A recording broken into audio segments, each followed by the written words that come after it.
ደሃ የደሃ ልጅ ምርደ ደሃ ዘረ ደሃ ድሮም ከደሃ ብሎ ይናገራል። አንዳንዱ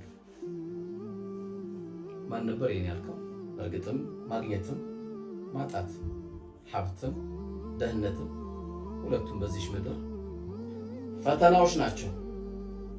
ደህነትን ፈልጎ የተወለደ ማንም የለም።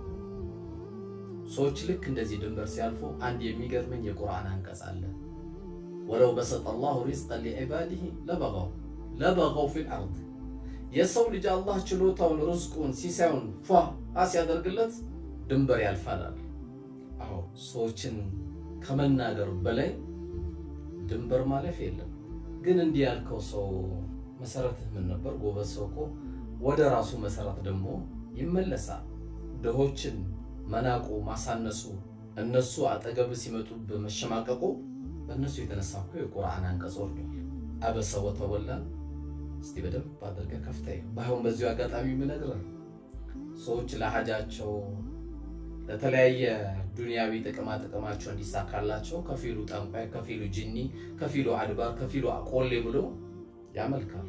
አግዙኝ ይላል፣ ከፊሉም ያስቀማል። ምንም አይጠቅምም። ድሆች ሄደ ዱዓቸውን ስትቀበል የተሰበሩ ልቦች መርሐባ ስትል ሐጃ ይወጣል። ከጠንቋዩም ከአድባሩም ከቆሌውም ከጂኒውም እነዚህ ሰዎች የተሰበሩ ልቦች ስለሆኑ በትንሽ ነገር አስደስታቸው ትልቅ ነገር ቤት እንዲገባ ያደርጋሉ።